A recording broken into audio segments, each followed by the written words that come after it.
जैसा कि नाम है, आप तक पहुंचाएंगे सही और सटीक खबर। जनता की सुननी है और सरकार को सुनानी है। ये है आई ऑफ ट्रुथ।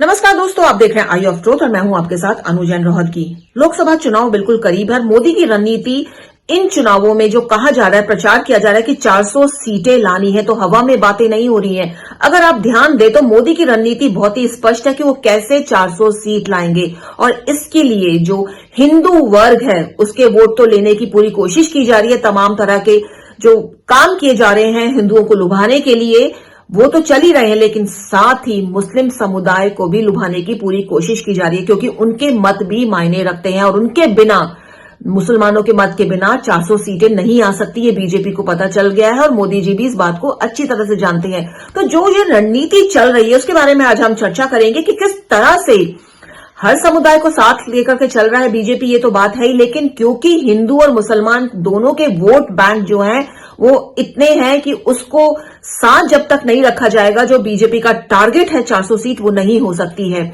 शुक्रिया भाईजान की शुरुआत यूपी में की गई है। कहा जा रहा है कि 5 लाख महिलाओं ने पीएम को पत्र लिखा है और जो योजनाएं चल रही हैं केंद्र सरकार की और मोदी सरकार ने जो शुरू की है उसके लिए थैंक यू किया। योजनाएं जो चल रही है सबको ही पता है, उसका फायदा हर धर्म के लोगों को हो रहा है, चाहे वो गैस का चूल्हा मिल रहा है, चाहे वो मकान मिल रहे हैं, चाहे वो और सब चीजें हैं, सुरक्षा है, चाहे वो विकास हो रहा है, चाहे वो लोन मिल रहे हैं, उसका फायदा सभी धर्मों के लोगों को हो रहा है। तो शुक्रिया भाईजान की जो मुहिम चलाई गई है इसका टारगेट बिल्कुल यही है कि मुसलमान जो पुरुष हैं चाहे मोदी को वोट दे ना दे, लेकिन महिलाएं जो हैं उनको लुभाने की पूरी कोशिश की जा रही है और इस तरह का जो मूवमेंट है उसकी शुरुआत की गई है। और आपको बता दें कि देश में इस समय 65 के करीब ऐसी सीट्स हैं जहां पर जो मुस्लिम वर्ग है, जो वोटर्स हैं, उनकी परसेंटेज 33% से 98% तक है। तो इन इलाकों में जब तक मुस्लिम वर्ग बीजेपी को वोट नहीं देगा, बीजेपी अपना टारगेट जो है 400 वोटों का टारगेट जो मान के चल रही है वो पूरा नहीं कर पाएगा। और इसको लेकर मुसलमानों को लुभाने की पूरी कोशिश की जा रही है, खासतौर पे मुस्लिम महिलाओं को लेकर के कि अपनी जो स्कीम्स है, मोदी की सरकार की चलाई जाने वाली स्कीम जिसका फायदा हर धर्म के लोगों को हो रहा है, उसके बारे में जागरूक कर रहे हैं महिलाओं को। और महिलाएं लेटर भी लिख रही हैं, शुक्रिया भाईजान। दूसरी तरफ अगर आप देखें, हिंदू वोटर्स को एकत्र करने, एकजुटता लाने में कि डिवाइड ना हो, जात में डिवाइड ना हो हिंदू वोटर्स, तो उनको एकजुट करने के लिए भी राम मंदिर का जो एक मुद्दा बनाया जा रहा है कि राम हर किसी के हैं, वो किसी भी जात का है, किसी भी वर्ग का है, राम सबके हैं। तो एक तरफ राम चल रहे हैं और दूसरी तरफ साथ साथ पैरेलल जो है मोदी सरकार वो मुस्लिम वर्गों को, मुस्लिम वोटर्स को लुभाने की पूरी कोशिश कर रही है। अगला स्टेप क्या है जी, जो इस तरह से स्ट्रैटेजी बनाई जा रही है, ये शुरू हुई है शुक्रिया भाईजान। और जो आगे जो प्लानिंग है बीजेपी की, महाराष्ट्र में वो करेगी शुक्रिया बहू या मोदी बहू के नाम से प्रोग्राम चलाएगी। तमिलनाडु में इनका प्रोग्राम है शुक्रिया अन्ना के नाम से प्रोग्राम चलाने का। बंगाल में प्रोग्राम है इनका चलाने का बीजेपी का शुक्रिया दादा। तो ये सब जो टारगेट किया जा रहा है मोदी से जोड़ने की कोशिश की जा रही है और आने वाले समय में इनकी अनाउंसमेंट होनी शुरू हो जाएगी। जो प्रोग्राम्स चलेंगे इन राज्यों में, खासतौर पे उन राज्यों को फोकस किया जा रहा है जहां पे बीजेपी कहीं ना कहीं कमजोर है। जैसे बंगाल की बात करें, बीजेपी यहां पे इतनी ज्यादा स्ट्रांग नहीं है टीएमसी के सामने। तो यहां पे जो कहा है शुक्रिया दादा, जो केंद्र सरकार की पॉलिसीज हैं जो बंगाल के लोगों को फायदा दे रही है, उनके बारे में जो है एक अवेयरनेस फैलाई जाएगी और नाम दिया जाएगा शुक्रिया दादा या शुक्रिया दादा कैंपेन चलाया जाएगा। ऐसे तमिलनाडु में भी बीजेपी को बहुत ज्यादा जरूरत है। साउथ का जो है स्टेट और साउथ में बीजेपी की पकड़ बहुत ढीली है। इलेक्शंस उसने लूज कर दिया, तेलंगाना की, कर्नाटक उसके हाथ से जा चुका है।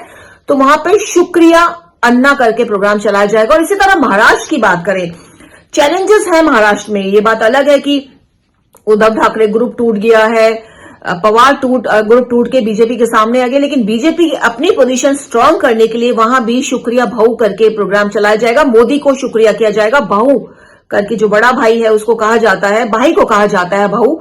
तो यहां पे कहा जाएगा भाऊ, यहां पे शुक्रिया भाऊ के नाम से प्रोग्राम चला जाएगा। तो ये एक स्ट्रैटेजी है जो जल्दी ही बीजेपी शुरू कर रही है। और एक तीसरी स्ट्रैटेजी है जिसको भी शुरुआत करने की योजना बनाई जा रही है कि अयोध्या में राम मंदिर को निमंत्रण देने के लिए सभी नेतागण लोगों के घर पहुंच रहे हैं। ये आप भी देख रहे होंगे, घर जा रहे हैं, चावल लेके जा रहे हैं। जो अगला जो एक स्ट्रैटेजी बनाई जा रही है बीजेपी की, जो पता चला है कि अब मुस्लिम लोगों को भी इनवाइट किया जाएगा राम मंदिर के लिए और बाकायदा उनके घर जाया जाएगा, उनको बताया जाएगा कि कितने एक पीसफुल तरीके से ये जो समस्या थी इसका समाधान हो गया है।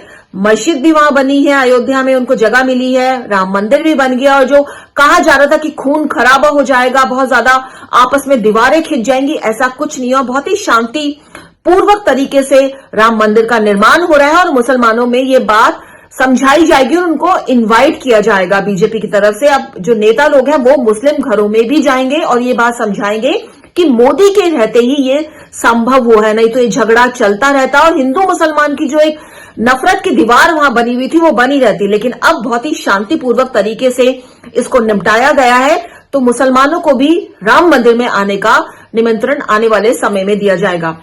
चैलेंजेस भी है यहाँ पे, ये तो सब ठीक है, ये सब चल रहा है, उसका जो मकसद है 400 सीट लाने, लेकिन जो कुछ चैलेंजेस है जिसको मोदी सरकार को ध्यान में रखना होगा, खासतौर पे मोदी को, कि जिस तरह से डिवीजन की पॉलिसी विपक्ष कर रहा है, कि जात के नाम पर डिवाइड करने की कोशिश कर रहा है, जिससे जात के नाम पर डिवाइड हो और कोई हिंदू नहीं है, राम सनातन धर्म का विरोध कर रहे हैं, राम के बारे में उल्टी सीधी बोल रहे हैं, जाति के नाम पे लोगों को भड़काया जा रहा है, तो वो भी एक बहुत बड़ा चैलेंज है। किस तरह से एकजुट किया जाए, जाति से ऊपर उठ करके हिंदू वोटर्स को बिल्कुल एकजुट किया जाए और उनको विकास की बात समझाई जाए कि विकास होगा तो हर जाति हर वर्ग का लोग ऊपर उठेंगे। दूसरी तरफ मुसलमान जो लोग हैं उनके अंदर एक जो डर है, एक तबका है जिसके अंदर अभी भी बीजेपी को लेकर डर है, तो उस डर को मोदी सरकार को निकालना होगा। बहुत बड़ा चैलेंजेस है और इसके लिए सबसे बड़ी बात है कि जो नेता लोग हैं, बीजेपी के नेता, देखा जाता है कई बार बहुत ही बेतुके बयान दे देते हैं, ऐसे बयान देते हैं जो मुस्लिम वर्ग को डरा देता है। तो मोदी सरकार को, मोदी को खासतौर पे उस पर कंट्रोल करना होगा अगर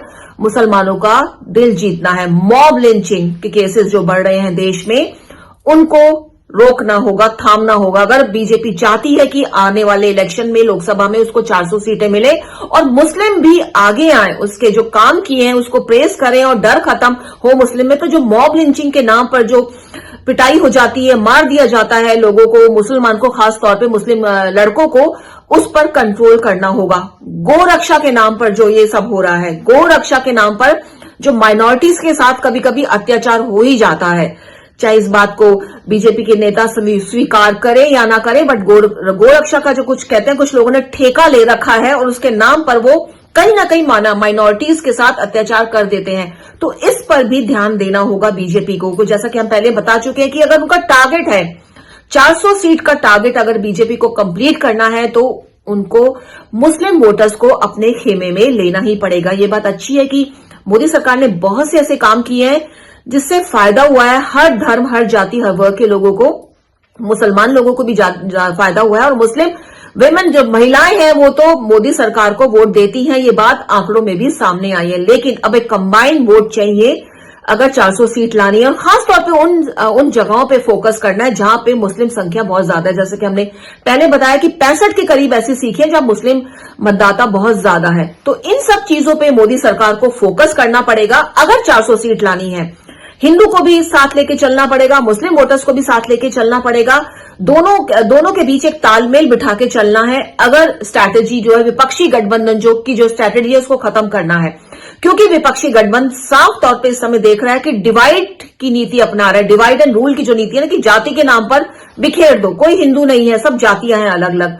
तो उसको अगर ओवरकम करना है तो बीजेपी को बहुत ही सावधानी से हिंदुओं को साथ लेके चलना पड़ेगा और साथ में मुस्लिम वोटर्स को भी का जो डर है वो दूर करना पड़ेगा। कुछ एक चीज हमने बताई है, इन पे जरूर काम करना पड़ेगा। गौ रक्षा के नाम पे जो माइनॉरिटी के साथ कभी भेदभाव हो जाता है, मॉब लिंचिंग जो होती है, जो उल्टे सीधे बयान दे दिए जाते हैं माइनॉरिटीज के लिए, उस पर काबू करना पड़ेगा मोदी सरकार को। तो ये जो क्रूशियल है, टाइम बहुत क्रूशियल है, इसमें दोनों ही, मोदी भी जुटे हुए हैं, उनके नेतागण भी जुटे हुए हैं, दूसरी तरफ विपक्ष भी जो है कोशिश कर रहा है कि किस तरह की रणनीति बनाए कि मोदी को हरा सके। और कहते हैं ना, राजनीति में ना आप कह सकते ना हम कह सकते कि कौन जीतेगा कौन हारेगा। आंकड़ों के हिसाब से जो चल रहा है आसपास, उसके हिसाब से एक समीक्षा कर दी जाती है और एक अंदाजा लगाया जाता है कि ये होने वाला है। बाकी तो समय ही बताएगा कि मोदी दोबारा तीसरी बार जीत कर वापस आते हैं या नहीं। दोस्तों, उम्मीद है हमारा प्रोग्राम आपको पसंद आएगा। कुछ एक बातें जो पता चली थी हमको लगा आपके साथ शेयर की जाए। कुछ नई स्ट्रैटेजीज जो बीजेपी अपनाने जा रही है उसके बारे में हमने चर्चा की है। आप देखते रहिए हमारा प्रोग्राम आई ऑफ ट्रूथ। और मैं आपको बार बार याद दिलवाती हूं, प्लीज हमारा चैनल सब्सक्राइब करते हैं। आप हमारे सब्सक्राइबर हैं तो हमें ज्वाइन भी कीजिए, हमारे सदस्य बनिए। छोटी सी फीस है जो आपको हर महीने देनी होगी हमारा सदस्य बनने के लिए। और आपका जो, अगर आप हमारे सदस्य बनते हैं तो ये जो आपका जो एक पहल है वो हमको बहुत मोटिवेट करती है। देखते रहिए, बने रहिए आई ऑफ ट्रूथ। हमारे चैनल आई ऑफ ट्रूथ को सब्सक्राइब कीजिए यूट्यूब पर, इसे फॉलो कीजिए फेसबुक पर, इंस्टाग्राम पर, ट्विटर पर और कू पर। हमारे चैनल के बारे में फीडबैक देने के लिए हमें मेल कीजिए ioftruth.6@gmail.com पर।